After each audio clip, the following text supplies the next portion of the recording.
എമ്മസമ്മിൻ ധാർമ്മിക വീര്യം ജ്വലിച്ചിടുന്നേ, സത്യദൂതന്മാരുടെ ദൗത്യം പുലർന്നിടുന്നേ, നവോത്ഥാന വിപ്ലവ ചരിതം വളർന്നിടുന്നേ. ഇന്ന് എമ്മസമ്മിൻ വീരഗാഥ ഇതാ പാടുന്നേ. അസ്സലാമു അലൈക്കും വറഹ്മത്തുള്ളാഹി വബറകാതുഹു. അൽഹംദുലില്ലാഹി റബ്ബിൽ ആലമീൻ വസ്സലാത്തു വസ്സലാമു അലാ റസൂലിഹിൽ അമീൻ വഅലാ ആലിഹി വസഹ്ബിഹി അജ്മഈൻ. അമ്മാ ബഅദ്. ഇൻ നുരീദു ഇല്ലൽ ഇസ്ലാഹ മസ്തതഅതു വമാ തൗഫീഖി ഇല്ലാ ബില്ലാഹ് അലൈഹി തവക്കൽതു വഇലൈഹി ഉനീബ്. റബ്ബി ഇശ്റഹ് ലി സദ്രി വയസ്സിർ ലി അംരി വഹ്ലുൽ ഉഖ്ദത മിൻ ലിസാനി യഫ്ഖഹു ഖൗലി. പ്രവാചക തിരുമേനി സല്ലല്ലാഹു അലൈഹി വസല്ലമയുടെ പ്രബോധന കാലഘട്ടം കഴിഞ്ഞ് ഹജ്ജത്തുൽ വിദാഇലെ പ്രവാചകന്റെ വാക്കുകൾ കേട്ട സ്വഹാബാക്കിറാം ലോകത്തിന്റെ അഷ്ടദിക്കുകളിലേക്ക് അവരുടെ പ്രബോധന ലക്ഷ്യവുമായി യാത്ര തിരിച്ചു. കേരളത്തിന്റെ മണ്ണിലും അക്കാലഘട്ടത്തിൽ പ്രഗത്ഭന്മാരായ ആളുകൾ മാലിക് ബിൻ ദീനാറിന്റെ നേതൃത്വത്തിൽ കേരളക്കരയിലെത്തി. പ്രവാചകൻ പഠിപ്പിച്ച അധ്യാപനങ്ങൾ വളച്ചുകെട്ടില്ലാതെ അവർ ജനങ്ങളെ പഠിപ്പിച്ചു പോയി. കാലമൊരുപാട് പിന്നീട് മുന്നോട്ട് പോവുകയും അന്ധവിശ്വാസങ്ങളും അനാചാരങ്ങളും ബൗദ്ധൈവ വിശ്വാസങ്ങളും ഈ സമൂഹത്തിൽ വേരുറപ്പിച്ചു. എക്കാലഘട്ടത്തിലും മനുഷ്യരെ വഴിതെറ്റിക്കാൻ വേണ്ടി അശ്രാന്ത പരിശ്രമം നടത്തിക്കൊണ്ടിരിക്കുന്ന മനുഷ്യന്റെ ഏറ്റവും വലിയ ശത്രുവായ പിശാച് പൗരോഹിത്യത്തെ കെട്ടഴിച്ചു. പടച്ചതമ്പുരാനിൽ നിന്ന് പടപ്പുകളെ അകറ്റി സൃഷ്ടികളെ ആരാധിക്കുന്നതിലേക്ക് പടപ്പുകളെ അവർ നയിച്ചുകൊണ്ടിരുന്നു. വിശുദ്ധ ഖുർആനിനെ ദുർവ്യാഖ്യാനിച്ചുകൊണ്ടും പ്രവാചക വചനങ്ങളിൽ കൈക്രിയകൾ നടത്തിക്കൊണ്ടും സമൂഹത്തെ അവർ വഴിതെറ്റിച്ചു. പിശാചിയേറെ സന്തോഷിക്കുകയായി. അക്കാലഘട്ടത്തിലാണ് കേരളത്തിന്റെ മണ്ണിൽ ഒറ്റപ്പെട്ട നവോത്ഥാന ചിന്തകൾ ഉടലെടുക്കുന്നത്.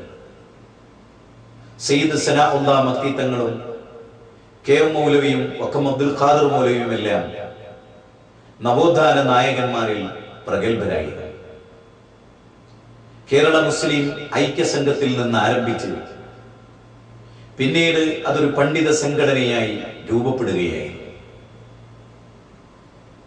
നന്മയിലേക്ക് നയിക്കുകയും തിന്മ വിരോധിക്കുകയും ചെയ്യുന്ന ഒരു സംഘമുണ്ടാകണമെന്ന്, നന്മയിലേക്ക് നയിക്കുകയും തിന്മ തടയുകയും ചെയ്യുന്ന ഒരു വിഭാഗം ഉണ്ടാകണമെന്ന ഖുർആനിന്റെ വചനം ഇ കെ മൗലവി സമൂഹത്തെ ഓർമ്മപ്പെടുത്തി.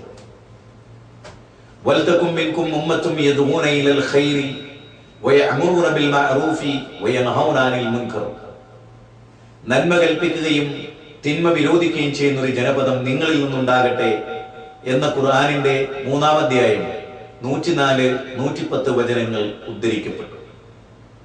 അങ്ങനെയാണ് ബാഖിയാത്തുസ് സ്വാലിഹാത്തിന്റെ വെല്ലൂർ ബാഖിയാത്തുസ് സ്വാലിഹാത്തിന്റെ അക്കാലഘട്ടത്തിൽ പ്രിൻസിപ്പളായിരുന്ന അബ്ദുൽ ജബ്ബാർ ഹസരത്തിയുടെ നേതൃത്വത്തിൽ ഒരു പണ്ഡിത സംഘടന രൂപീകരിക്കപ്പെടുകയായി.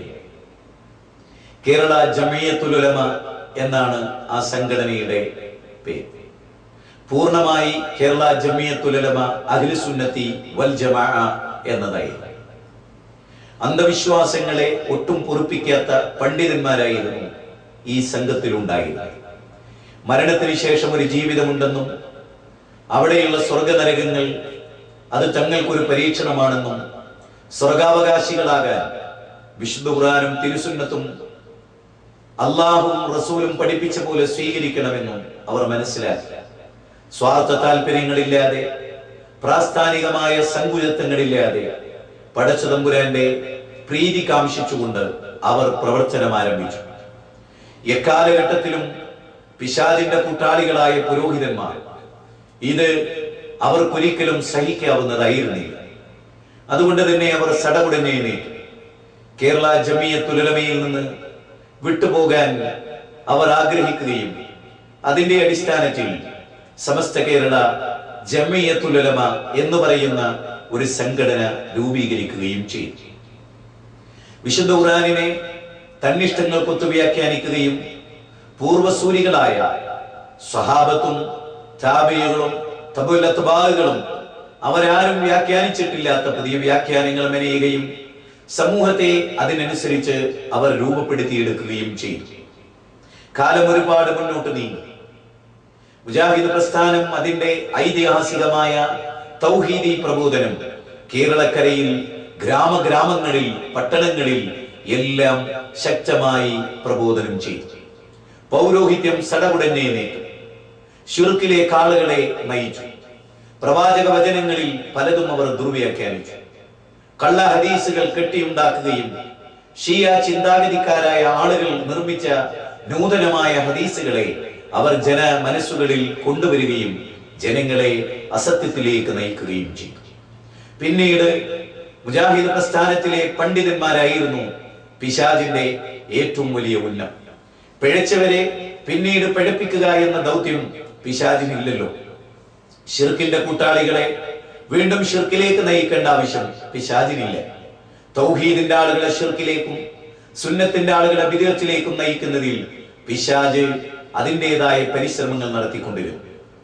പിശാച് നിങ്ങളുടെ പ്രത്യക്ഷ ശത്രുവാണെന്നും ഫത്തഖിദൂഹു അദുവ്വ, അതുകൊണ്ട് അവനെ നിങ്ങൾ ശത്രുവായി കാണണമെന്നും ഖുർആൻ മാനവരാശിയെ ഓർമ്മപ്പെടുത്തി.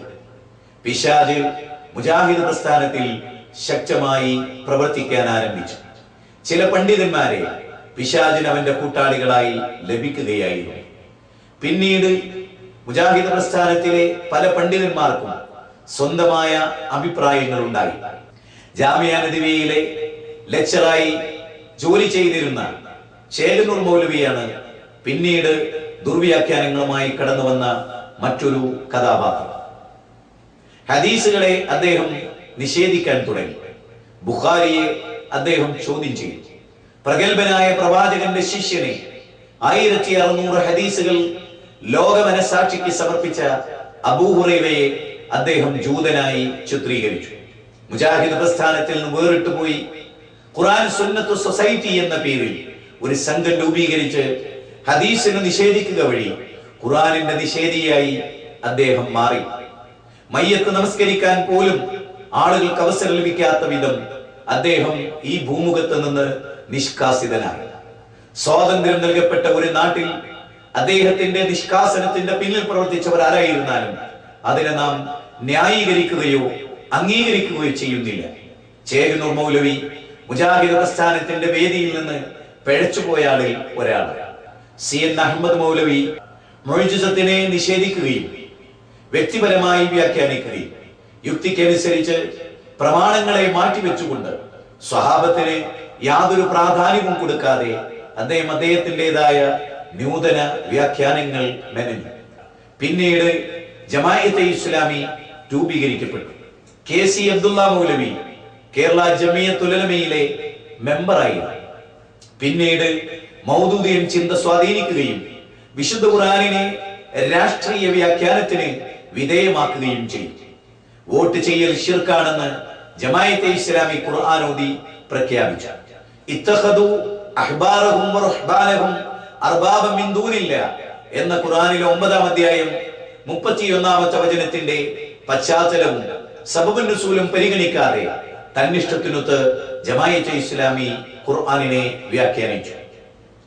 വോട്ട് ചെയ്യൽ ശിർക്കാണെന്ന് മാത്രമല്ല, സർക്കാർ ജോലി തേടൽ ശിർക്കാണ് എന്ന് ജമാഅത്തെ ഇസ്ലാമി വാദിച്ചു. വക്കീൽ പണിയും ജഡ്ജി വിഭാഗത്തിൽ പ്രവർത്തിക്കുന്നതും അനിസ്ലാമികമാണെന്നും ജാഹിലിയത്താണെന്നും ബിംബാരാധനക്ക് തുല്യമാണെന്നും ജമാഅത്തെ ഇസ്ലാമി വാദിച്ചു പോകും. അഹ്ലു സുന്നത്തി വൽ ജമാഅത്തിന്റെ അഖീദയിൽ തെല്ലും വ്യതിചലിക്കാതെ കേരളത്തിൽ പിടിച്ചു നിന്ന പ്രസ്ഥാനമാണ് കേരള നദ്വത്തുൽ മുജാഹിദീൻ പ്രസ്ഥാനം. പിന്നീട് ഓരോരുത്തരും അവരുടേതായ ഇഷ്ടങ്ങൾ ഈ പ്രസ്ഥാനത്തിലേക്ക് കടത്തിക്കൂട്ടാൻ തുടങ്ങി. 2002-ൽ നമ്മളിൽ നിന്ന് പിരിഞ്ഞുപോയ മടവൂരി വിഭാഗം ചെയ്തത് ഈ പണിയാണ്. നിങ്ങൾക്കറിയാം, 1982 കൊട്ടപ്പുറത്ത് വെച്ച് നടന്ന വാദപ്രതിവാദത്തിൽ മരിച്ചവരോട് പ്രാർത്ഥിക്കാൻ വിശുദ്ധ ഖുർആനിൽ തെളിവുണ്ടോ എന്ന മുജാഹിദ് പണ്ഡിതന്മാരുടെ ചോദ്യത്തിന് അക്കാലഘട്ടത്തിലെ പുരോഹിതനായ കാന്തപുരം പറഞ്ഞു, ഉണ്ട് മൗലവി, ഉണ്ട്. ഖുർആനിലെ 45-ാം അധ്യായം 43-ാമത്തെ വചനം അദ്ദേഹം ദുർവ്യാഖ്യാനിച്ചു. അള്ളാഹുവിനെ മാത്രമേ ആരാധിക്കാൻ പൂർവ്വ പ്രവാചകന്മാരെ പഠിപ്പിച്ചിട്ടുള്ളൂ എന്ന് അള്ളാഹുവിന്റെ റസൂലിനെ ബോധ്യപ്പെടുത്തുന്ന വചനത്തെ അദ്ദേഹം ദുർവ്യാഖ്യാനിച്ചു. ആ ദുർവ്യാഖ്യാന പ്രവണതയെ അക്കാലഘട്ടത്തിലെ മഹാന്മാരായ പണ്ഡിതന്മാർ ചോദ്യം ചെയ്തു. AP അബ്ദുൽ ഖാദർ മൗലവിയും ചെറിയ മുണ്ടം അബ്ദുൽ ഹമീദ് മദനിയും ഒക്കെ ഈ ദുർവ്യാഖ്യാന പ്രവണതയെ നഖശികാന്തം എതിർത്തു പോന്നു. പിന്നീട് മുജാഹിദ് പ്രസ്ഥാനം അതിന്റെ ഏറ്റവും സുന്ദരമായ തൗഹീദി പ്രബോധനത്തിന്റെ കാലയളവുകളിലൂടെ കടന്നുപോയി. ആയിരക്കണക്കിന് ആളുകൾക്ക് ഇസ്ലാമിലേക്ക് അത് തുറവി നൽകുകയുണ്ടായി. അന്ധവിശ്വാസങ്ങളിൽ നിന്ന് മനുഷ്യരെ ഇസ്ലാഹി പ്രസ്ഥാനത്തിന്റെ പണ്ഡിതന്മാർ മോചിപ്പിക്കുകയുണ്ടായി. പിശാചിന് ഇത് സഹിക്കാനായില്ല. ഇസ്ലാമിക സമൂഹത്തിന്റെ ശത്രുപക്ഷത്തിനും മുനാഫിക്കുകളുടെ കുപ്പായപ്പെട്ടവർക്കും മുജാഹിദ് പ്രസ്ഥാനത്തിന്റെ ജൈത്രയാത്രയിൽ അസൂയയുണ്ടായി. മുജാഹിദ് പണ്ഡിതന്മാരെ പലരെയും അവർ ഒറ്റക്കൊറ്റക്ക് കാണാൻ തുടങ്ങി. അവർക്കിടയിൽ വസ്വാസുകൾ ഉണ്ടാക്കാൻ തുടങ്ങി. അവരുടെ ചിന്തകളിൽ നേരിയ വ്യതിയാനങ്ങൾ പ്രകടമാണ്. പിന്നീട് ഇഖ്റ ബിസ്മി റബ്ബിക്കല്ലദീ ഖലഖ് എന്ന ഖുർആനിക വചനത്തെ KK മുഹമ്മദ് സുല്ലമി സ്വന്തം ഇഷ്ടപ്രകാരം വ്യാഖ്യാനിച്ചു. അല്ലാഹു അദ്ദേഹത്തിന് പുറത്തു കൊടുക്കട്ടെ എന്ന് നാം പ്രാർത്ഥിക്കുകയാണ്. അദ്ദേഹം വിശുദ്ധ ഖുർആനിനെ തന്നിഷ്ടപ്രകാരം വ്യാഖ്യാനിച്ചപ്പോൾ KJയും കേരള നദ്വത്തുൽ മുജാഹിദീനും KJയുടെ ആസ്ഥാന നഗരിയായ മദീനത്തുൽ ഉലൂമിൽ വെച്ച് 36 മണിക്കൂർ നീണ്ടു നിൽക്കുന്ന ചർച്ചയിലൂടെ മൻഹജുസ് സലഫിന്റെ പ്രാധാന്യവും സ്വഹാബത്തും താബിഈങ്ങളും തബൂൽ അത്ബാഉകളും വ്യാഖ്യാനിച്ച പോലെ ഖുർആൻ വ്യാഖ്യാനിക്കാൻ പാടുള്ളൂ എന്നവർ വാദിച്ചു. ആ പ്രമാണം വിജയിച്ചു. അവസാനം അത് തീരുമാനിക്കപ്പെട്ടു. അതിനുശേഷം അതിനെ ലംഘിച്ചുകൊണ്ട് ഒരു നീല പുസ്തകം പ്രചരിപ്പിക്കുകയുണ്ടായി. അതിൽ ഏറ്റവും വലിയ പങ്ക് വഹിച്ചത് അലവി മൗലവിയുടെ പൊന്നോമന പുത്രൻ A അബ്ദുസ്സലാം സുല്ലമിയായിരുന്നു.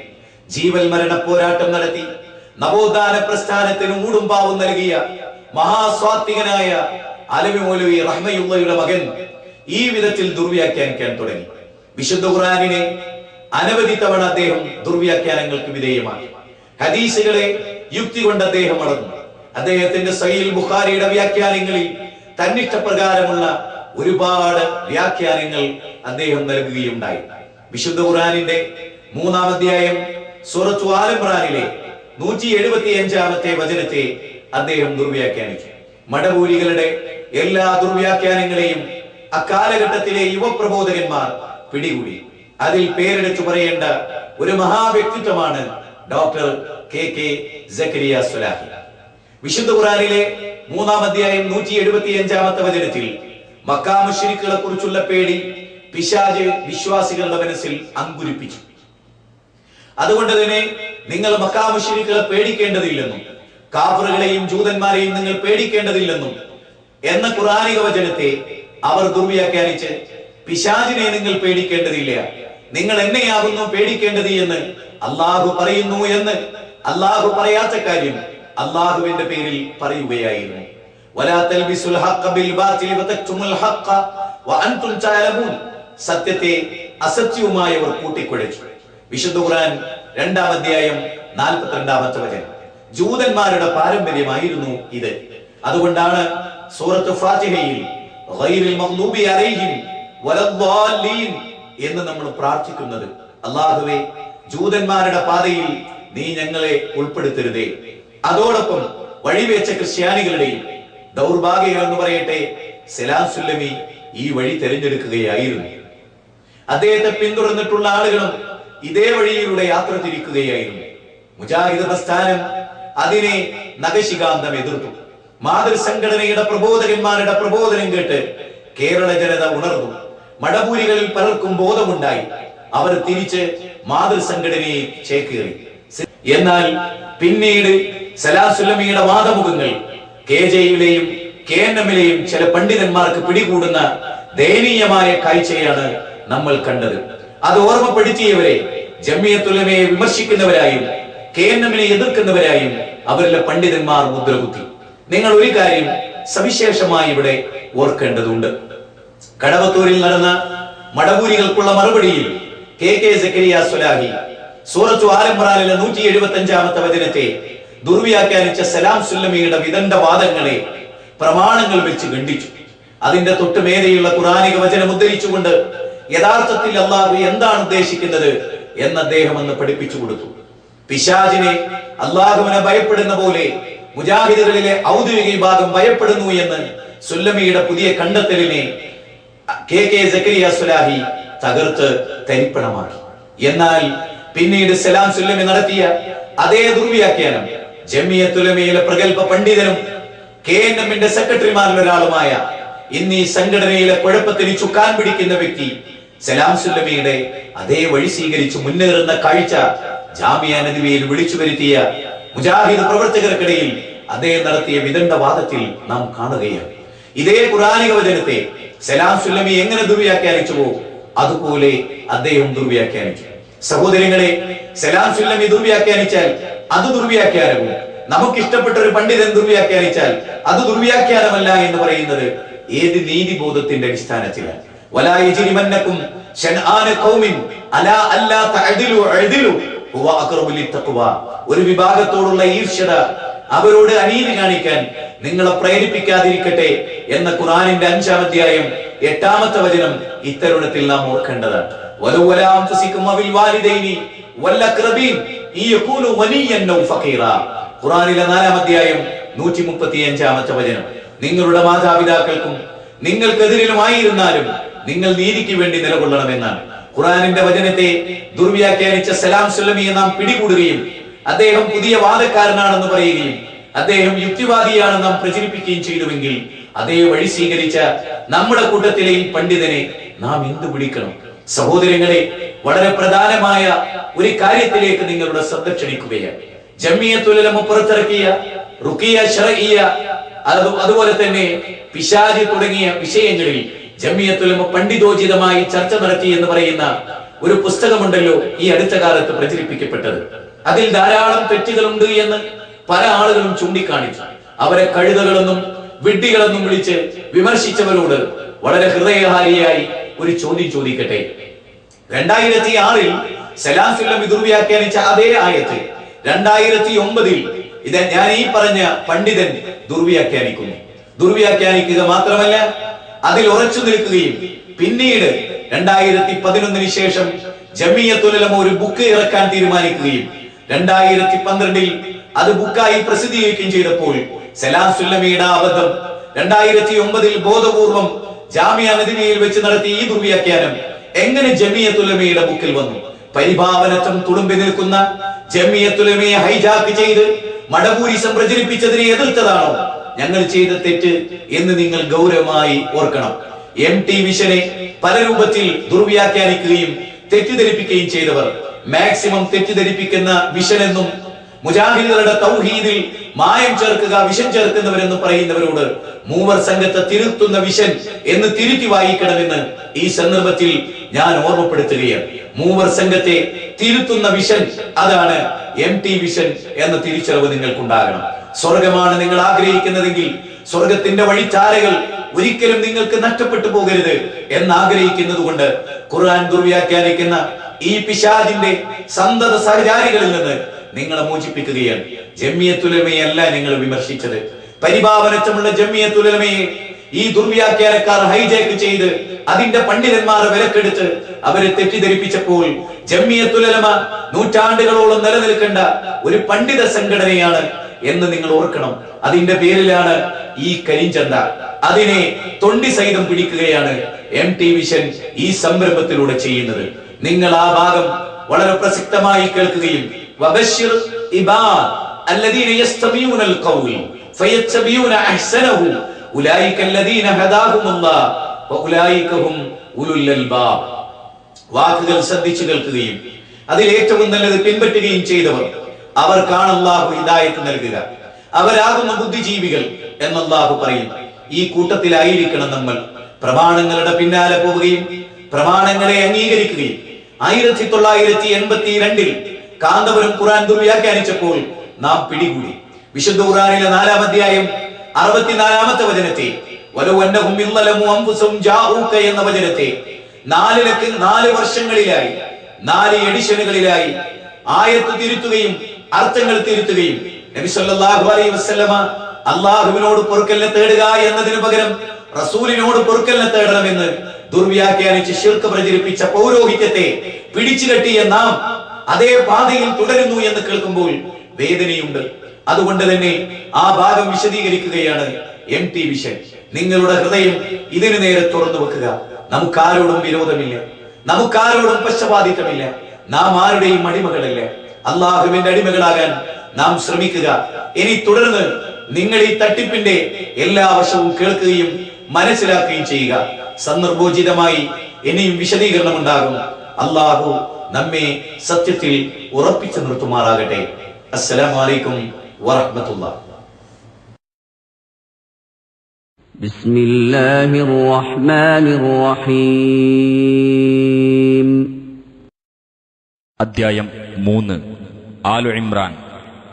മദീനയിൽ അവതരിച്ചത്. وَإِنَّ مِنْهُمْ لَفَرِيقًا يَلْوُونَ أَلْسِنَتَهُم بِالْكِتَابِ لِتَحْسَبُوهُ مِنَ الْكِتَابِ وَمَا هُوَ مِنَ الْكِتَابِ وَيَقُولُونَ هُوَ مِنْ عِندِ اللَّهِ وَمَا هُوَ مِنْ عِندِ اللَّهِ وَيَقُولُونَ عَلَى اللَّهِ الْكَذِبَ وَهُمْ يَعْلَمُونَ. വേദഗ്രന്ഥത്തിലെ വാചകശൈലികൾ വളച്ചൊടിക്കുന്ന ചിലരും അവരുടെ കൂട്ടത്തിലുണ്ട്. അത് വേദഗ്രന്ഥത്തിൽ പെട്ടതാണെന്ന് നിങ്ങൾ ധരിക്കുവാൻ വേണ്ടിയാണത്. അത് വേദഗ്രന്ഥത്തിലുള്ളതല്ല. അവർ പറയും അത് അല്ലാഹുവിന്റെ പക്കൽ നിന്നുള്ളതാണെന്ന്. എന്നാൽ അത് അല്ലാഹുവിങ്കൽ നിന്നുള്ളതല്ല. അവർ അറിഞ്ഞുകൊണ്ട് അല്ലാഹുവിന്റെ പേരിൽ കള്ളം പറയുകയാണ്. മനുഷ്യനിർമ്മിതമായ സങ്കല്പങ്ങൾക്കും സിദ്ധാന്തങ്ങൾക്കും ചരിത്രത്തിലെന്നും അല്പായുസ് മാത്രമേ ഉണ്ടായിട്ടുള്ളൂ. വാചക കസർത്തുകൾ കൊണ്ടും അക്ഷരങ്ങളുടെ മായാജാലങ്ങൾ കൊണ്ടും അല്പകാലം അത് പിടിച്ചു നിൽക്കും. പിന്നീട് അവകൾക്കെല്ലാം ചരിത്രത്തിന്റെ ചവറ്റുകൊട്ടയിലെ അഗാധ സുഷുപ്തിയാണ് കാലം വിധിച്ചിട്ടുള്ളത്.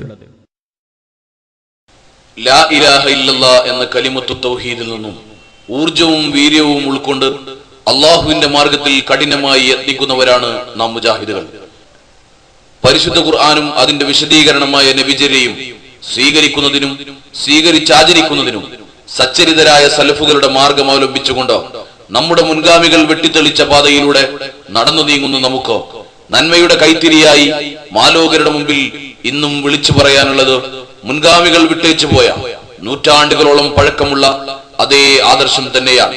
ബുദ്ധിക്കും ഇംഗിതത്തിനും സ്ഥാനം കൊടുത്തുകൊണ്ട് ഇസ്ലാമിനെ അവസരോചിത മതമാക്കി മാറ്റാൻ തൊത്തദീക്ഷയില്ലാത്ത വിധം നാവും പേരയും ഉപയോഗിക്കുന്ന ആളുകൾ ഈ പഴക്കമുള്ള ആദർശത്തെ പരിക്കേൽപ്പിക്കാൻ എന്നും ശ്രമിച്ചിട്ടുണ്ട്. ഇസ്ലാമിനെ നെഞ്ചോട് ചേർത്ത സലഫുകളുടെ ആദർശത്തെ ജീവനേക്കാൾ ഉപരി സ്നേഹിച്ച, വാക്കിലും പ്രവൃത്തിയിലും ലക്ഷ്യത്തിലും സജീവത കൈവരിച്ച പ്രബോധകന്മാർ ഇത്തരം അപകടകാരികളെ കയ്യോടെ പിടികൂടിയിട്ടുണ്ട് എന്ന് നമ്മൾ അനുസ്മരിക്കേണ്ട ചരിത്രമാണ്. ഇന്നിതാ സംഘടനാ നേതൃത്വം ത്രസിപ്പിച്ചപ്പോൾ ഉടലെടുത്ത തന്റെ മടവൂരി ചിന്തക്ക് ആധികാരികതയുണ്ടാക്കാൻ പ്രമാണങ്ങളിൽ വന്ന തെളിവുകൾ മൂടിവെച്ചുകൊണ്ടും അള്ളാഹുവിന്റെ വചനങ്ങളിൽ ഗൗരവമായ തിരിമറികൾ നടത്തിക്കൊണ്ടും പ്രബോധന മേഖലകളിൽ അലറിക്കൊണ്ട് അരക്കെട്ടുറപ്പിച്ചിറങ്ങിയിരിക്കുകയാണ് ഒരു പണ്ഡിതൻ. മുജാഹിദ് പ്രസ്ഥാനത്തിന്റെ പദവികൾ ദുരുപയോഗം ചെയ്ത് ഇയാൾ നടത്തുന്ന അട്ടിമറികൾ പ്രമാണബദ്ധമായി തന്നെ നിങ്ങളുടെ മുമ്പിൽ സമർപ്പിക്കാനാണ് MT വിഷന്റെ ഈ എളിയ ശ്രമം. പ്രമാണങ്ങളിൽ ഇയാൾ നടത്തിയ കൃത്രിമത്തിന്റെ അപകടം ഇസ്ലാഹി പ്രസ്ഥാനത്തിലെ പല പ്രബോധകന്മാരും സഗൗരവം മുജാഹിദ് കൈരളിയെ ഉണർത്തിയിട്ടുള്ളതാണ്. എന്നാൽ ഇത് ഉണർത്തിയ പണ്ഡിതർ ഈ ആദർശ പ്രസ്ഥാനത്തിന്റെ പുറത്തും അതല്ലാത്തവർ പ്രസ്ഥാനത്തിന്റെ അകത്തും ഇതെന്തൊരു ദുര്യോഗം. إن الذين يكتمون ما أنزلنا من البينات والهدى من بعد ما بيناه للناس في الكتاب أولئك يلعنهم الله ويلعنهم اللاعنون إلا الذين تابوا وأصلحوا وبينوا فأولئك أتوب عليهم وأنا التواب الرحيم. ഈ രണ്ട് വചനങ്ങൾ വിശ്വാസികളെ നമ്മുടെ നെഞ്ചകത്തേക്കാ ഇത് കൊള്ളുന്നത്. വിശുദ്ധ ഖുർആനാണ്, 2-ാം അധ്യായമാണ്, 189 160. ഇനി അർത്ഥം കേൾക്കണ്ടേ? ഞാനൊരു അല്പ ഫാസ്റ്റ് കുറച്ചിട്ട് പറയാം. അർത്ഥം കേട്ടോ. നാം അവതരിപ്പിച്ച തെളിവുകളും മാർഗദർശനവും വേദഗ്രന്ഥത്തിലൂടെ ജനങ്ങൾക്ക് നാം വിശദമാക്കി കൊടുത്തതിന് ശേഷം മറച്ചുവെക്കുന്നവരാരോ അവരെ അള്ളാഹു ശപിക്കും. ഇപ്പൊ ജിന്നിനെ പറ്റി അള്ളാഹു പറഞ്ഞു ഒരായത്തില്. ആ ആയത്തിനെ തിരുത്തുക. യുഹവ്വിഫു ഔലിയാഅഹു, ഖുർആൻ പറഞ്ഞു നിങ്ങൾ അവനെ ഭയപ്പെടേണ്ടതില്ല, പിശാചിനെയല്ല നിങ്ങൾ പേടിക്കേണ്ടത്. ഫലാ തഖാഫൂഹും വഖാഫൂനി, എന്നെയാണ് നിങ്ങൾ ഭയപ്പെടേണ്ടത്. യുഹവ്വിഫു ഔലിയാഅഹു, ഖുർആൻ പറഞ്ഞു നിങ്ങൾ അവനെ ഭയപ്പെടേണ്ടതില്ല, പിശാചിനെയല്ല നിങ്ങൾ പേടിക്കേണ്ടത്. ഫലാ തഖാഫൂഹും വഖാഫൂനി, എന്നെയാണ് നിങ്ങൾ ഭയപ്പെടേണ്ടത്. ആ ആയത്തിന്റെ മാറ്റുക. പാതകമല്ലേ, അപരാധമല്ലേ, അപകടമല്ലേ? ഹേയ് ഹേയ് വിശ്വാസി സമൂഹമേ, നിങ്ങൾക്ക് എന്ത് പറ്റി? ആരെ കാത്തിരിക്കുക? അള്ളാന്റെ കിതാബിനെതിരെ പ്രവർത്തിച്ച സ്വർഗം തരാന്ന് റസൂല് പറഞ്ഞിട്ടുണ്ടോ? എന്താ പറഞ്ഞത്? അള്ളാഹ് അവതരിപ്പിച്ച തെളിവ് കണ്ണ് കണ്ടിട്ട് അത് ചില ആളുകൾക്ക് വേണ്ടി പറയാതെ മൂടി വെച്ചാൽ അള്ളാഹ് ശപിക്കുന്നു. എല്ലാ മലക്കുകളും ഒന്നടങ്കം ശപിക്കുന്നു. സഹോദരിമാരെ, പറ, അള്ളാന്റെ ശാപകോപങ്ങൾ കിട്ടുന്ന ആളാകണോ നമ്മള്? പറയ്, പടച്ച തമ്പുരാന്റെ ശാപകോപങ്ങൾക്ക് നമ്മൾ പാത്രീഭൂതരാകണോ? ലാ ഇലാഹ ഇല്ലല്ലാഹ് പറഞ്ഞുകൊണ്ട് നടക്കുന്ന ആളുകൾ തന്നെ ചെയ്യുന്ന അട്ടിമറികൾ പുറത്തു വന്നുകൊണ്ടിരിക്കുകയാണ്. പരിശുദ്ധ ഖുർആനിന്റെ നേരെ ഒരു കാലഘട്ടത്തിലും ഒരാൾക്കും ധൈര്യം വരാത്ത സംഗതികളാണ് നടന്നുകൊണ്ടിരിക്കുന്നത്. ഇതറിയാതെ പോകരുത്, കാണാതെ പോകരുത്. വിശുദ്ധ ഖുർആനിനെ സംബന്ധിച്ച് അല്ലാഹ് പറഞ്ഞിട്ടുണ്ട്, അതിനെ നാം കാക്കുന്നതാണ്, അതിനെ നാം തന്നെ സംരക്ഷിക്കുന്നതാണ്. അത് ഖിയാമത്ത് നാൾ വരെ അതിന്റെ വള്ളിപുള്ളി വ്യത്യാസം വരുത്താൻ ഒരാൾക്കും കഴിയാതെ സംരക്ഷിക്കും. ഏതെങ്കിലും കേമന്മാര്, കൊമ്പന്മാര്, വമ്പന്മാര് അതിലെന്തെങ്കിലും തെറ്റുകൾ വരുത്താൻ തയ്യാറായാൽ ഉടനടി കണ്ടുപിടിക്കാൻ ഈ ലോകത്ത് റബ്ബുൽ ആലമീൻ ഏർപ്പാട് ചെയ്തിട്ടുണ്ട്. യുഹവ്വിഫു ഔലിയാഅഹു, ഖുർആൻ പറഞ്ഞു നിങ്ങൾ അവനെ ഭയപ്പെടേണ്ടതില്ല, പിശാചിനെയല്ല നിങ്ങൾ പേടിക്കേണ്ടത്. ഫലാ തഖാഫൂഹും വഖാഫൂനി, എന്നെയാണ് നിങ്ങൾ ഭയപ്പെടേണ്ടത്. ഈ ശബ്ദം ശ്രവിക്കുന്ന ഏതെങ്കിലും സുഹൃത്തുക്കൾ അത്തരത്തിലുള്ള ആളുകളെ സ്നേഹിക്കുന്നവരുണ്ടെങ്കിൽ സ്നേഹം പിൻവലിക്കണം എന്ന് എനിക്ക് അഭിപ്രായമില്ല. പക്ഷേ നിങ്ങൾക്ക് റബ്ബിന്റെ കിതാബിനോട് സ്നേഹമുണ്ടോ? അല്ലാഹുവിന്റെ വചനത്തിനോട് സ്നേഹമുണ്ടോ? എങ്കിൽ ചിന്തിക്കണം, അല്ലാഹു സുബ്ഹാനഹു വ തആലയുടെ പൊരുത്തമെന്നുദ്ദേശിച്ചുകൊണ്ട് ഇത്തരത്തിലുള്ള തിന്മകൾക്കെതിരെ പ്രതികരിക്കാൻ ഈമാനുള്ള ഉമ്മമാരുള്ളേ, പെങ്ങന്മാരില്ലേ, സുഹൃത്തുക്കളില്ലേ? നിങ്ങൾ ഇറങ്ങണം. നാളെ മുതൽ ഇത്തരത്തിലുള്ള ആദർശവൈരികളെ പിടിച്ചു കെട്ടാൻ നമ്മുടെ കയ്യിലുള്ളത് വിശുദ്ധ ഖുർആനാണ്. നേരത്തെ ജിഹാദിനെ കുറിച്ചുള്ള വിഷയം പറഞ്ഞപ്പോ എന്റെ സുഹൃത്തോദിയില്ലേ, വജാഹിദുഹും ബിഹി ജിഹാദൻ കബീറാ, വിശുദ്ധ ഖുർആൻ കൊണ്ട് ഇവരോട് ഏറ്റവും വലിയ യുദ്ധം നടത്തിക്കോ നബിയേ എന്ന് പറയുന്നുവെങ്കിൽ ഇത്തരത്തിലുള്ള കള്ളന്മാരെ തൊണ്ടി സഹിതം പിടികൂടാനാണ് ഇവിടെ മുജാഹിദ് പ്രസ്ഥാനം നടക്കുന്നത്. നിങ്ങളത് പഠിച്ചു വെക്കണം. അള്ളാഹുവിന്റെ ആയത്തിന് നേരെ എന്തൊരു കടന്നു കയ്യേറ്റമാണ്, എന്തൊരു കരുളറപ്പാണ്, എന്തൊരു ധൈര്യമാണത്. മനുഷ്യ ജീവിതത്തിൽ എല്ലാ സന്ദർഭത്തിലും മനുഷ്യനെ പഠിപ്പിക്കാൻ ഒരു ശത്രുവുണ്ട്. അവൻ എല്ലാ കാലത്തും ശത്രുവാണ്. എല്ലാ കാലത്തും ഫുൾ ടൈം നമുക്ക് ശത്രുവാണ്. മരിക്കുന്നത് വരെ ഇബ്ലീസ് നിങ്ങളെ ശത്രുവാണ്. അവൻ നിങ്ങളെ ശത്രു. അതുകൊണ്ട് ജാഗ്രത പുലർത്തണം. ഈ വിഷയം ചർച്ച ചെയ്തപ്പോ എന്താ പറഞ്ഞത്? ഇത് ജിന്നൂരികളാണ്, ജിന്നിലേക്കുള്ള വിളിക്കലാണ് എന്നൊക്കെയാണ്. ഇത് അമാനമൗലയുടെ ഞാൻ ഇങ്ങനെ തന്നെ കൊണ്ടുവന്ന് കാണിക്കുന്നത് എന്തിനറിയോ? അമാനമൗലവി ഈ അടുത്ത കാലത്ത് ജീവിച്ച കുട്ടി മൗലവിപ്പെട്ട ഒരാളല്ല. കുട്ടി മൗലവിമാർ അങ്ങനെ ചില ആളുകളുടെ വിമർശനമാണ്. അമാനമൗലി കുട്ടി മൗലവി അല്ല. ഇത് അമാനമൗലിയുടെ 2ാം വോളിയാ. ഞാൻ പേജ് നമ്പർ പറഞ്ഞു, നിങ്ങൾ പെണ്ണുങ്ങളോ ആണുങ്ങളോ ഒക്കെ ഒന്ന് പോയിട്ട് നോക്കണം. അമാനമൗലി ഇതിൽ പറഞ്ഞതേ നമ്മൾ പറയുന്നുള്ളൂ. അതെന്താ? അമാനമൗലിയുടെ പരിഭാഷയിലെ 1200-ാമത്തെ പേജിൽ നിന്ന് ഞാൻ നിങ്ങൾക്ക് ഒരു ഭാഗം വായിച്ച് കേൾപ്പിച്ചു തരാം. വായിച്ചു നോക്ക്. ചില പരമാർത്ഥങ്ങൾ ഇവിടെ ഓർമ്മിക്കുന്നത് നന്ന്. ഒരാൾക്ക് അള്ളാഹുവിനെ കുറിച്ചുള്ള ബോധവും, ശരിക്കും ശ്രദ്ധിച്ചോളിട്ടോ, ഒരാൾക്ക് അള്ളാഹുവിനെ കുറിച്ചുള്ള ബോധവും ഭയഭക്തിയും എത്ര കണ്ട് ഉണ്ടോ അത്ര കണ്ട് അവൻ പിശാചിനെ പേടിക്കാത്തവനാണ് അതാണ് എന്ന് പ്രചരിപ്പിക്കുന്ന പ്രചരണം ശരിയാണ്. കേട്ടോളിട്ടോ, ഒരാൾക്ക് അള്ളാഹുവിനെ കുറിച്ച് ബോധവും ഭയഭക്തിയും എത്ര കണ്ടുണ്ടോ അത്ര കണ്ട് അവൻ ഏറ്റവും കൂടുതൽ പിശാചിനെ പേടിക്കുന്നവനായിരിക്കും. അമ്മനൊലി പറയാ, കേട്ടോളി. അവൻ പിശാചിന്റെ ചതിയെക്കുറിച്ചും ഭയപ്പെടുന്നവനും പിശാചിൽ നിന്നുള്ള രക്ഷയ്ക്ക് വേണ്ടി അള്ളാഹുവിനോട് പ്രാർത്ഥിക്കുന്നവനുമായിരിക്കും. ഒരാൾക്ക് പിശാചിന്റെ കെണിയിൽ അകപ്പെടുന്നതിനെ കുറിച്ച് ഭയമില്ലെങ്കിൽ, അതിനറിയല്ലോ, ഏയ് ഞങ്ങൾക്ക് അങ്ങനെ പ്രശ്നം, എവിടെ നോക്കിയാലും പിശാചും ബേളവും മയവും എന്നാണ് പറയാ. കേട്ടോളി, ശരിക്ക് കേട്ടോളി. ഒരാൾക്ക് പിശാചിന്റെ കെണിയിൽ അകപ്പെടുന്നതിനെ കുറിച്ച് ഭയമില്ലെങ്കിൽ അതിനുള്ള കാരണം അവന്റെ വിശ്വാസദാർഢ്യമോ മറ്റേതെങ്കിലും ഉത്കൃഷ്ട ഗുണമോ അല്ല. ഒന്നുകിൽ അള്ളാഹുവിന്റെയും റസൂലിന്റെയും വചനങ്ങളിൽ, ശ്രദ്ധിച്ചോളി, അള്ളാഹുവിന്റെയും റസൂലിന്റെയും വചനങ്ങളിൽ വേണ്ടത്ര വിശ്വാസമില്ലായ്മ. അത് അന്നത്തെ ഇതിപ്പോ എഴുതിയതാന്ന് തോന്നില്ല നിങ്ങൾക്ക്? ഇവരെ കണ്ടിട്ട് തൊട്ട എഴുതിയത് തോന്നില്ല നിങ്ങൾക്ക്? ഓരെങ്ങനെ തൊട്ടിച്ചിട്ട് അമാനുമലി എഴുതിയാന്ന് കേട്ടോളി. വചനങ്ങളിൽ വേണ്ടത്ര വിശ്വാസമില്ലായ്മ, അഥവാ ആ വിശ്വാസമില്ലായ്മയുടെ അഥവാ പറഞ്ഞതിന്റെ അർത്ഥം എന്താണെന്ന് പറയുന്ന അമാനുമലി, അഥവാ അദൃശ്യ സൃഷ്ടികളായ ജിന്ന് വർഗത്തെയും അവരിൽപ്പെട്ട പിശാചുക്കളെയും നിഷേധിക്കുന്നവരായിരിക്കുക. പറയും എവിടെ എത്തിയിരിക്കുന്നു? ഇതേത് കാലത്ത് എഴുതിയ അമാനുമലി? ഇതല്ലാത്തത് എന്താ അവിടെ പറഞ്ഞത് മുജാഹിദുകൾ? 175 ആയത്ത് അങ്ങനെ തന്നെ പഠിച്ചേക്കും. 2 ആയത്തുകൾ പഠിച്ചാൽ മതി, അത് വിശദീകരിക്കുന്നുണ്ട്. ജിന്നിനും ശൈത്താനെയും കുറിച്ചുള്ള എല്ലാ അകാരണ പേടികൾക്കും നീങ്ങും. 2 ആയത്ത്. ഒന്ന് ആൽ ഇംറാനിലെ 175 ആയത്ത്. ഇതേപോലെ തന്നെ വിശുദ്ധ ഖുർആൻ എടുത്തു പറഞ്ഞ മറ്റൊരു കാര്യം അവൻ പേടിപ്പിച്ചുകൊണ്ടിരിക്കും, ഭയപ്പെടുത്തിക്കൊണ്ടിരിക്കും എന്നുള്ളതാണ്.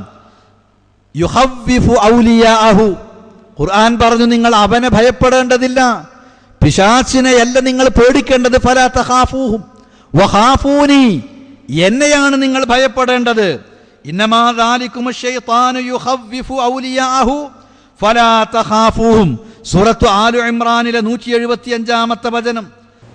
2009 ജാമിയ നദ്വിയയിലെ വളർന്നു വരുന്ന വിദ്യാർത്ഥികളുടെ മുമ്പിൽ ഈ പണ്ഡിതൻ സൂറത്തു ആൽ ഇംറാനിലെ ആയത്ത് ഓതുന്നതും അദ്ദേഹം അതിന് നൽകുന്ന അർത്ഥവും നിങ്ങളൊന്ന് പരിശോധിച്ചു നോക്കൂ. യഥാർത്ഥത്തിൽ അദ്ദേഹം ഓതി ആ ആയത്തിന്റെ അർത്ഥം തന്നെയാണോ അദ്ദേഹം പറയുന്നത്? അഥവാ അള്ളാഹു ഉദ്ദേശിച്ച പോലെയാണോ അദ്ദേഹം അർത്ഥം പറയുന്നത്? വിശുദ്ധ ഖുർആൻ നേർക്ക് നേരെ വ്യാഖ്യാനിക്കുകയും സമൂഹത്തെ നരകത്തിൽ നിന്ന് മോചിപ്പിച്ച് സ്വർഗത്തിന്റെ വഴിയിലേക്ക് നയിക്കാൻ വേണ്ടി നാം വളർത്തിക്കൊണ്ടുവരുന്ന പണ്ഡിതന്മാരാകേണ്ട വിദ്യാർത്ഥി സമൂഹത്തിന്റെ മുമ്പിൽ, ഖുർആനും സുന്നത്തുമൊക്കെ അല്പമൊക്കെ അറിയാവുന്നവരുടെ മുമ്പിലാണ് ഈ ദുർവ്യാഖ്യാനം എന്ന് നമ്മൾ ഓർക്കണം. അദ്ദേഹം ആയത്തോതി അർത്ഥം പറയുന്നതിൽ നിങ്ങൾ നോക്കൂ, തെറ്റായ അർത്ഥമാണ് അദ്ദേഹം വെക്കുന്നത്. കാരണം അദ്ദേഹം ഉദ്ദേശിച്ച ഒരാശയമുണ്ട്. ആ ആശയം പൂർണ്ണമാകണമെങ്കിൽ ഖുർആനിന്റെ ഈ വചനത്തെ ഇങ്ങനെ ദുർവ്യാഖ്യാനിക്കണം. നിങ്ങൾ അവരെ ഭയപ്പെടരുത് എന്നതിന് നിങ്ങൾ അവനെ ഭയപ്പെടരുത്, അഥവാ നിങ്ങൾ മക്കാ മുശ്രിക്കുകളെ ഭയപ്പെടരുത് എന്ന് അള്ളാഹു ഉദ്ദേശിച്ചതിനെ നിങ്ങൾ അവനെ ഭയപ്പെടരുത്, പിശാചിനെ ഭയപ്പെടരുത്, എന്നെ ഭയപ്പെടണം. അഥവാ പിശാചുമായി ബന്ധപ്പെട്ട് കേരളക്കരയിൽ കൃത്യമായ തസ്കിയത്തും തർബിയത്തും നടത്തുകയും പൈശാചിക ദുർബോധനങ്ങളിൽ നിന്ന് ഈ സമൂഹത്തെ രക്ഷിക്കാൻ വേണ്ടി പണ്ഡിതന്മാർ നിർവഹിച്ച ദൗത്യത്തെ കൊച്ചാക്കാൻ വേണ്ടിയാണ്, അവരെ എതിർക്കാൻ വേണ്ടിയാണ് ഖുർആൻ ഇങ്ങനെ ദുർവ്യാഖ്യാനിക്കുന്നത്. ഇത് സലാം സുല്ലമി നടത്തിയ ദുർവ്യാഖ്യാനമാണ്, അഥവാ ഇത് മടബൂരിസമാണ്. നമുക്ക് പാടില്ലാത്തതും ഖുർആനിനെതിരും മൻഹജു സലഫിനെതിരുമായ ഒരു വഴിയാണ്. അദ്ദേഹം എത്ര തവണയാണ് അർത്ഥം തെറ്റിച്ചു പറയുന്നത്? എന്താണ് അദ്ദേഹത്തിന്റെ ലക്ഷ്യം എന്ന് നിങ്ങൾ മനസ്സിലാക്കുക. അപ്പൊ ഇത് ബോധപൂർവമാണ്, അബദ്ധമല്ല എന്ന് നിങ്ങൾ മനസ്സിലാക്കണം. ഇത് അബദ്ധമാണ്, ചെറിയ തെറ്റാണ്, വേണമെങ്കിൽ ന്യായീകരിക്കാം എന്നൊക്കെ പറയുന്ന ഭാഗങ്ങൾ തുടർന്ന് വരുന്നുണ്ട്. ആ ഭാഗത്ത് അതുമായി ബന്ധപ്പെട്ട കമന്റുകൾ ഉണ്ടാകും. നിങ്ങൾ അദ്ദേഹം ഈ വചനത്തിന് നൽകുന്ന അർത്ഥവും വിശദീകരണവും നിങ്ങൾ ശ്രദ്ധിച്ചു നോക്കൂ. ബോധപൂർവമായാണ് എന്ന് പറയാൻ കാരണം ഇത് ജമിയത്തുൽ ഉലമയുടെ ബുക്കിൽ വന്നു. എന്നെ ഞെട്ടിപ്പിച്ച് കളഞ്ഞ ഒരു വാർത്ത ഇതിന്റെ പ്രൂഫ് നോക്കാൻ ഏൽപ്പിക്കപ്പെട്ട വ്യക്തി ഈ കൊടുത്തിരിക്കുന്ന വ്യാഖ്യാനം ശരിയല്ല എന്ന് ബോധ്യപ്പെടുത്തിയപ്പോൾ അതെന്താണ് ചെയ്യേണ്ടത് എന്ന് ചോദിച്ചപ്പോൾ അത് അങ്ങനെ തന്നെ നിലനിൽക്കട്ടെ എന്നും ഈ പണ്ഡിതൻ പറഞ്ഞു. അത്രേ എത്ര ഗൗരവമായിട്ടാണ് നാം ഇത് കാണേണ്ടത്. ബോധപൂർവമല്ലേ ഈ ദുർവ്യാഖ്യാനം? ഇത്തരം ആളുകളെയാണോ നമ്മൾ ജമിയത്തുൽ ഉലമയുടെ പണ്ഡിതന്മാരായി കൊണ്ടു നടക്കേണ്ടത്? നമ്മുടെ ആദർശ പ്രസ്ഥാനത്തെ ജനങ്ങളുടെ മുമ്പിൽ ഏറ്റവും കൂടുതൽ വൈകൃതമാക്കി അവതരിപ്പിക്കുന്ന ഇവരെയാണോ നാം സ്വീകരിക്കേണ്ടത്? അല്ലാഹു സുബ്ഹാനഹു വ തആലയിലേക്ക് മടങ്ങിപ്പോകുന്ന ഒരു ദിവസത്തെ എന്തുകൊണ്ട് നാം ഭയപ്പെടുന്നില്ല എന്ന് ഇത്തരുണത്തിൽ ഗൗരവമായി നാം ഓർക്കേണ്ടതുണ്ട്. അത് ഓർമ്മപ്പെടുത്തിയവരെ ജമിയത്തുൽ ഉലമയെ വിമർശിക്കുന്നവരായും KNM-നെ എതിർക്കുന്നവരായും അവരിലെ പണ്ഡിതന്മാർ മുദ്രകുത്തി. നിങ്ങൾ ഒരു കാര്യം സവിശേഷമായി ഇവിടെ ഓർക്കേണ്ടതുണ്ട്. കടവത്തൂരിൽ നടന്ന മടവൂരികൾക്കുള്ള മറുപടിയിൽ KK സക്കരിയ സ്വലാഹി സൂറത്തു ആൽ ഇംറാനിലെ 175-ാമത്തെ വചനത്തെ ദുർവ്യാഖ്യാനിച്ച സലാം സുല്ലമിയുടെ വിദണ്ഡവാദങ്ങളെ പ്രമാണങ്ങൾ വെച്ച് ഖണ്ഡിച്ചു. അതിന്റെ തൊട്ടുമേലെയുള്ള ഖുർആനിക വചനം ഉദ്ധരിച്ചുകൊണ്ട് യഥാർത്ഥത്തിൽ അല്ലാഹു എന്താണ് ഉദ്ദേശിക്കുന്നത് എന്ന് അദ്ദേഹം അന്ന് പഠിപ്പിച്ചു കൊടുത്തു. പിശാചിനെ അല്ലാഹുവിനെ ഭയപ്പെടുന്ന പോലെ മുജാഹിദുകളിലെ ഔദ്യോഗിക വിഭാഗം ഭയപ്പെടുന്നു എന്ന് സുല്ലമിയുടെ പുതിയ കണ്ടെത്തലിനെ KK സക്കരിയ സ്വലാഹി തകർത്ത് തരിപ്പണമാക്കി. എന്നാൽ പിന്നീട് സലാം സുല്ലമി നടത്തിയ അതേ ദുർവ്യാഖ്യാനം ജമിയത്തുൽ ഉലമയിലെ പ്രഗൽഭ പണ്ഡിതനും KNM-ന്റെ സെക്രട്ടറിമാരിൽ ഒരാളുമായ ഇന്ന് ഈ സംഘടനയിലെ കുഴപ്പത്തിന് ചുക്കാൻ പിടിക്കുന്ന വ്യക്തി സലാം സുല്ലമിയുടെ അതേ വഴി സ്വീകരിച്ച് മുന്നേറുന്ന കാഴ്ച ജാമിയ നദിവയിൽ വിളിച്ചു വരുത്തിയ മുജാഹിദ് പ്രവർത്തകർക്കിടയിൽ അദ്ദേഹം നടത്തിയ വിദണ്ഡവാദത്തിൽ നാം കാണുകയാണ്. ഇനി നിങ്ങൾ അദ്ദേഹം വീണ്ടും അതിനെ ദുർവ്യാഖ്യാനിക്കുന്നത് വീണ്ടും നിങ്ങൾ കേൾക്കുക. വേദഗ്രന്ഥത്തിലെ വാചക ശൈലികൾ വളച്ചൊടിക്കുന്ന ചിലരും അവരുടെ കൂട്ടത്തിലുണ്ട്. അത് വേദഗ്രന്ഥത്തിൽ പെട്ടതാണെന്ന് നിങ്ങൾ ധരിക്കുവാൻ വേണ്ടിയാണത്. പിശാച് മനുഷ്യനെ പേടിപ്പിച്ചുകൊണ്ടിരിക്കും. അവൻ പേടിപ്പിക്കുന്നത് കണ്ട് നിങ്ങൾ ഭയപ്പെടേണ്ടതില്ല, പേടിക്കേണ്ടതില്ല. നിങ്ങൾ ഭയപ്പെടേണ്ടത് എന്നെയാണ്.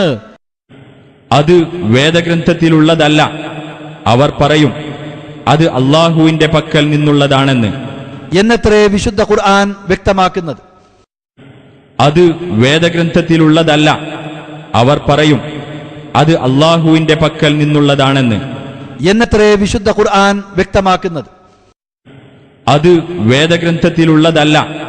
അവർ പറയും അത് അല്ലാഹുവിന്റെ പക്കൽ നിന്നുള്ളതാണെന്ന്. എന്നത്രേ വിശുദ്ധ ഖുർആൻ വ്യക്തമാക്കുന്നത്. എന്നത്രേ വിശുദ്ധ ഖുർആൻ വ്യക്തമാക്കുന്നത്. അപ്പൊ പിശാചിനെ അല്ല ഭയപ്പെടേണ്ടത്, അള്ളാഹുവിനെയാണ് ഭയപ്പെടേണ്ടത് എന്നർത്ഥം. എന്നാൽ അത് അല്ലാഹുവിങ്കൽ നിന്നുള്ളതല്ല. അവർ അറിഞ്ഞുകൊണ്ട് അല്ലാഹുവിന്റെ പേരിൽ കള്ളം പറയുകയാണ്.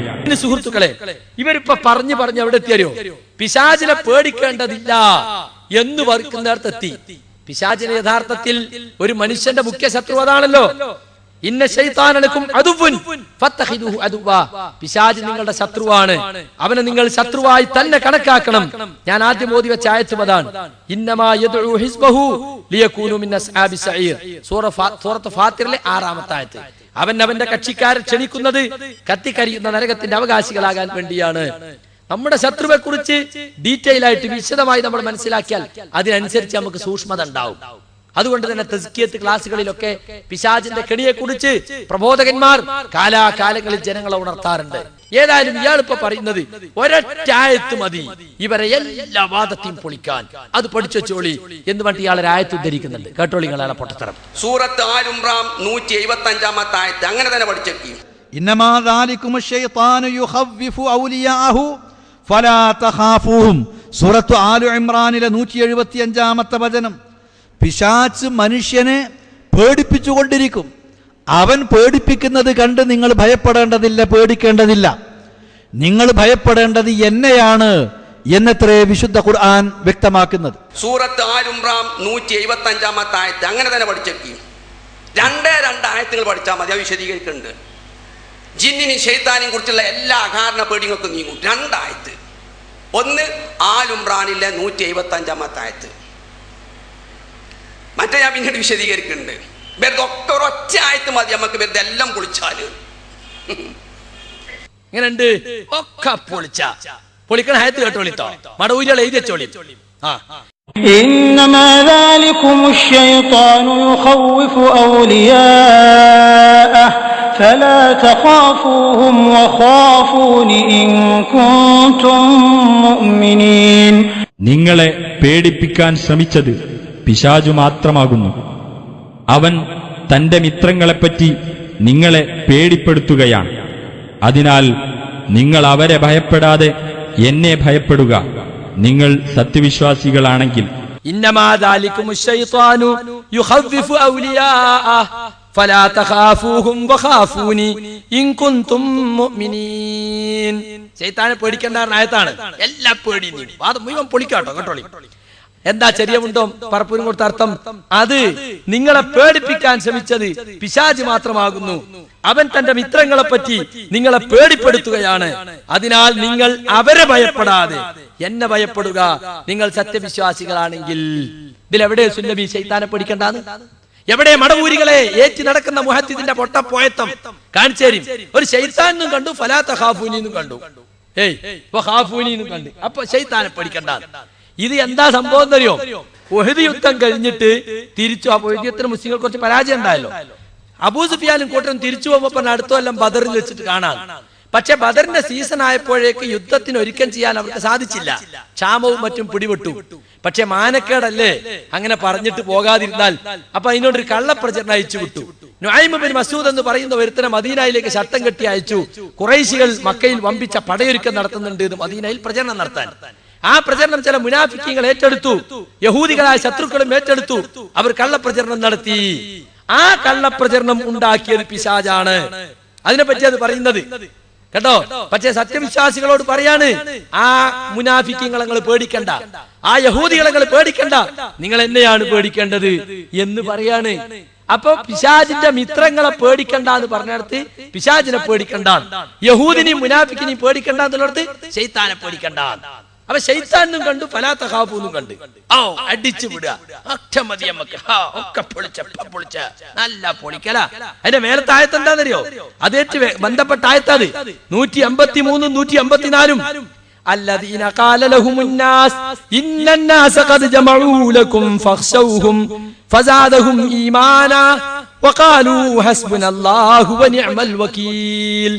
ആ ജനങ്ങൾ നിങ്ങളെ നേരിടാൻ സൈന്യത്തെ ശേഖരിച്ചിരിക്കുന്നു, അവരെ ഭയപ്പെടണമെന്ന് ആളുകൾ അവരോട് പറഞ്ഞപ്പോൾ അത് അവരുടെ വിശ്വാസം വർദ്ധിപ്പിക്കുകയാണ് ചെയ്തത്. സഹാബികൾക്ക് ഈമാൻ വർദ്ധിച്ചു. മാത്രല്ല അവർ പറഞ്ഞു, അതായത് സഹാബികൾ പറഞ്ഞു, ഞങ്ങൾക്ക് അല്ലാഹു മതി, ഭരമേൽപ്പിക്കുവാൻ ഏറ്റവും നല്ലത് അവനത്രേ എന്ന് പറഞ്ഞിട്ട് ഞാൻ നേരത്തെ പറഞ്ഞ ഉഹദ് യുദ്ധത്തിന് ശേഷം ഉണ്ടായ ആ കള്ളപ്രചരണത്തെ കുറിച്ചുള്ള അടിക്കുറിപ്പ് ചെറിയ മുണ്ടം കൊടുക്കാണ്. അമാനി മൗലവി കൊടുത്ത അടിക്കുറിപ്പ് കേട്ടോളി. മദീന വ്യാഖ്യാനം. മദീനയെ ആക്രമിക്കുവാൻ ഖുറൈശികൾ വമ്പിച്ച സൈന്യശേഖരം നടത്തുന്നുണ്ട്. അവർ ഈ രാജ്യം നശിപ്പിച്ചേക്കും, അവരെ ഭയപ്പെട്ടുകൊള്ളണം എന്നിങ്ങനെ മുകളിൽ കണ്ടതുപോലെയുള്ള ഭീഷണികളും കള്ളപ്രചരണങ്ങളും ഒക്കെ പിശാചിന്റെ വകയാണ്. അവനും അവന്റെ അനുയായികളുമാണ് അതിന്റെ വക്താക്കൾ. അവന്റെ ബന്ധുക്കളായ അവിശ്വാസികളെ കുറിച്ച് നിങ്ങളിൽ ഭയം ജനിപ്പിച്ച് നിങ്ങളെ നിർവീര്യരാക്കി മുതലെടുക്കുകയാണ് അവന്റെ ലക്ഷ്യം. അത്തരം ഭീഷണിക്കൊന്നും സത്യവിശ്വാസികളായ നിങ്ങൾ വഴങ്ങരുത്. സത്യവിശ്വാസികളായ സ്ഥിതിക്ക് നിങ്ങൾ അല്ലാഹുവിനെ മാത്രമാണ് ഭയപ്പെടേണ്ടത് എന്ന് സാരം. അപ്പൊ അള്ളാഹുവിനെ ഭയപ്പെടണം, പിശാചിന്റെ മിത്രങ്ങളെ പേടിക്കണ്ട എന്ന് പറഞ്ഞത് പിശാചിനെ പേടിക്കണ്ട എന്നാക്കി വ്യാഖ്യാനിച്ചു. പക്ഷേ ഇയാള് പറഞ്ഞ വലിയ ആനക്കാരി വെച്ച് മുണിങ്ങി നടക്കല്ലേ, ഓരോന്നിന്റെ നടത്തവും കിബറും കണ്ട. ഒരു മൈക്കപ്പ പ്രസംഗിച്ചിട്ടില്ലേ, ജംഇയ്യത്തുൽ ഉലമക്ക് തെറ്റി എന്ന് തെളിയിക്കാൻ നട്ടലുള്ള ആരെങ്കിലും ലോകത്തിന്റെ ഏതെങ്കിലും കോണിൽ ജീവിച്ചിരിക്കുന്നുവെങ്കിൽ ഇന്ന് അനസും ഹനീഫയും അവരെ വിളിക്കുന്നു, വരൂ നിങ്ങളെ തെളിയിച്ചു തരൂ. ഓരോന്നിന്റെ നടത്തവും കിബറും കണ്ട. ഒരു മൈക്കപ്പ പ്രസംഗിച്ചിട്ടില്ലേ, ജംഇയ്യത്തുൽ ഉലമക്ക് തെറ്റി എന്ന് തെളിയിക്കാൻ നട്ടലുള്ള ആരെങ്കിലും ലോകത്തിന്റെ ഏതെങ്കിലും കോണിൽ ജീവിച്ചിരിക്കുന്നുവെങ്കിൽ ഇന്ന് അനസും ഹനീഫയും അവരെ വിളിക്കുന്നു, വരൂ നിങ്ങളെ തെളിയിച്ചു തരൂ. കേരള ജംഇയ്യത്തുൽ ഉലമ പുറത്തിറക്കിയ പുസ്തകം ഇതാണ്. ഈ പുസ്തകത്തിന്റെ കവർ പേജിൽ തന്നെ ഇത് പ്രസിദ്ധീകരിച്ചതാരാണ്? കേരള ജംഇയ്യത്തുൽ ഉലമയാണെന്നുണ്ട്. ഇതിന്റെ പുറകിലും ഇത് പ്രസിദ്ധീകരിച്ചത് കേരള ജംഇയ്യത്തുൽ ഉലമയാണെന്നുണ്ട്.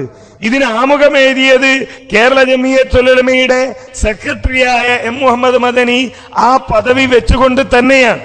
ഇനി ഇതിലെ അബദ്ധങ്ങളില്ലേ എന്നാണ്. ഇതില് പറയത്തക്ക ആദർശപരമായ അബദ്ധങ്ങൾ ഒന്നും തന്നെയില്ല. ഒരു സൂക്ഷ്മതക്കുറവ് ഈ പുസ്തകത്തിൽ വന്നത് എന്ന് പറഞ്ഞാൽ ഇബ്നു കസീർ റഹിമഹുല്ലയുടെ ഒരു തഫ്സീറിന്റെ അർത്ഥം കൊടുക്കുന്നിടത്ത് പിശാചിന്റെ മിത്രങ്ങൾ എന്ന് പറയേണ്ടിടത്ത് പിശാചുക്കൾ എന്ന് എഴുതി പോയിട്ടുണ്ട്. യുഹവ്വിഫു ഔലിയാഅഹു, ഖുർആൻ പറഞ്ഞു നിങ്ങൾ അവനെ ഭയപ്പെടേണ്ടതില്ല, പിശാചിനെയല്ല നിങ്ങൾ പേടിക്കേണ്ടത്. ഫലാ തഖാഫൂഹും വഖാഫൂനി, എന്നെയാണ് നിങ്ങൾ ഭയപ്പെടേണ്ടത്. തിരുത്തേണ്ട ഒരബദ്ധം എന്ന് പറയുന്നത് ഈ പിശാചുക്കൾ എന്നത് പിശാചിന്റെ മിത്രങ്ങൾ എന്നാക്കണം എന്നതല്ലാതെ വേറെ ഒരു തെറ്റും ഈ പുസ്തകത്തിൽ ഇല്ല. തിരുത്തേണ്ട ഒരബദ്ധം എന്ന് പറയുന്നത് ഈ പിശാചുക്കൾ എന്നത് പിശാചിന്റെ മിത്രങ്ങൾ എന്നാക്കണം എന്നതല്ലാതെ വേറെ ഒരു തെറ്റും ഈ പുസ്തകത്തിൽ ഇല്ല. ഒരു തെറ്റ് പറ്റിയ ഖുർആൻ എന്താ പറഞ്ഞത്? തെറ്റാണ്, സമ്മതിച്ചോട്ടെ. ഇനിയിപ്പോ വേറെ സംഗതി കൂടെ ഉണ്ട്. അങ്ങനെ ഞങ്ങൾ പറഞ്ഞിട്ടുണ്ടെങ്കിൽ യുഹവ്വിഫു ഔലിയാഅഹു, ഖുർആൻ പറഞ്ഞു നിങ്ങൾ അവനെ ഭയപ്പെടേണ്ടതില്ല, പിശാചിനെയല്ല നിങ്ങൾ പേടിക്കേണ്ടത്. ഫലാ തഖാഫൂഹും വഖാഫൂനി, എന്നെയാണ് നിങ്ങൾ ഭയപ്പെടേണ്ടത്. അങ്ങനെ ഞങ്ങൾ പറഞ്ഞിട്ടുണ്ടെങ്കിൽ ഞങ്ങൾക്ക് തെറ്റിന്നല്ലാതെ ജമിയത്തുൽ ഉലമക്ക് തെറ്റിയെന്നെവിടെ? ഞങ്ങൾക്ക് തെറ്റിന്നല്ലാതെ ജമിയത്തുൽ ഉലമക്ക് തെറ്റിയെന്നെവിടെ? ഞങ്ങൾക്ക് തെറ്റിന്നല്ലാതെ ജമിയത്തുൽ ഉലമക്ക് തെറ്റിയെന്നെവിടെ? ജമിയത്തുൽ ഉലമ ബുക്കിറക്കുക എന്ന് പറഞ്ഞാൽ എങ്ങനെയാ സംഭവിക്കുക? ജമിയത്തുൽ ഉലമ എന്ന് പറഞ്ഞൊരു സാധനം ബുക്ക് ചെയ്തുവോ? ഇല്ലല്ലോ. ആ ജമിയത്തുൽ ഉലമയിലുള്ള ഒരാളോ രണ്ടാളോ മൂന്നാളോ നാലാളോ അഞ്ചാളോ കൂടി ഒരു ബുക്ക് എഴുതും. അത് ആ ജമിയത്തുൽ ഉലമയിൽ ഉത്തരവാദപ്പെട്ട ബോഡി ചർച്ച ചെയ്യും. ഇപ്പൊ KNM ബുക്കിറക്കി എന്ന് പറഞ്ഞാൽ KNM എന്ന് പറഞ്ഞൊരു ബുക്ക് ഒരു സാധനം ഇറക്കുവോ? ഇല്ല. ISM ഒരു ലഘുലേഖ ഇറക്കി എന്ന് പറഞ്ഞാൽ നമ്മള് ഈ കോളേജ് പഠിക്കുന്ന ആളുകൾ നിങ്ങൾ ഇവിടുത്തെ MSM ലഘുലേഖ ഇറക്കലില്ലേ? ഒരാളാ ലഘുലേഖ എടുത്തിട്ട് പറയാ ഇത് MSM എഴുതിയതല്ല, ഇത് ജമാൽ എഴുതിയതാണ്, ഇത് മുഹമ്മദ് എഴുതിയതാണ്, ഇത് അബ്ദുൽ ഖാദർ എഴുതിയതാണ് എന്ന് പറഞ്ഞാൽ സംഗതി ശരിയാവും. ഒന്നുകിൽ ജമാലാവും, അല്ലെങ്കിൽ മുഹമ്മദാവും, അല്ലെങ്കിൽ അബ്ദുൽ ഖാദർ ആവും. അതെങ്ങനെയാ MSMന്റേതാകുന്നത്? MSMന്റെ ബോഡി കൂടി ഇറക്കാൻ ഇന്നയാളെ ചുമതലപ്പെടുത്തുന്നു എന്ന് പറയുന്നു. അയാളത് എഴുതുന്നു. അത് MSMന്റെ ആ ബോഡി പരിശോധിച്ച് പുറത്തിറക്കുന്നു. എന്നിട്ടതിന്റെ അടിയിൽ MSM ജാമിയ നദവിയ യൂണിറ്റ് എന്ന് പറഞ്ഞാൽ പിന്നെ അത് ആരതായി? MSM ജാമിയ നദവിയന്റേതായി. പിന്നെ ഒരാള് അത് MSM എഴുതിയതല്ല, അത് MSM എഴുതിയതല്ല എന്ന് പറഞ്ഞാൽ ലോകത്തൊരു ബുക്ക് അങ്ങനെ ഇറങ്ങൂല. ഒരു സംഘം കേരള ഭാഷാ ഇൻസ്റ്റിറ്റ്യൂട്ടിന്റെ ബുക്ക് എന്ന് പറഞ്ഞാൽ കേരള ഭാഷാ ഇൻസ്റ്റിറ്റ്യൂട്ട് ഇങ്ങനെ ഒരു സാധനം കസേലമ പോയിരുന്ന് എഴുതുന്നതല്ല. അത് എഴുതാൻ കുറെ ആളെ ചുമതലപ്പെടുത്തും, എന്നിട്ട് പരിശോധിക്കും, പുറത്തിറക്കും. അതേപോലെയാണ് ജമിയത്തുൽ ഉലമയുടെ പുസ്തകം. ഇതിൽ പലരും എഴുതിയതുണ്ട്, പലരുടെ അഭിപ്രായങ്ങളുണ്ട്. യുഹവ്വിഫു ഔലിയാഅഹു, ഖുർആൻ പറഞ്ഞു നിങ്ങൾ അവനെ ഭയപ്പെടേണ്ടതില്ല, പിശാചിനെയല്ല നിങ്ങൾ പേടിക്കേണ്ടത്. ഫലാ തഖാഫൂഹും വഖാഫൂനി, എന്നെയാണ് നിങ്ങൾ ഭയപ്പെടേണ്ടത്. പലരുടെ അഭിപ്രായങ്ങളുണ്ട്. ആ വീക്ഷണങ്ങളെല്ലാം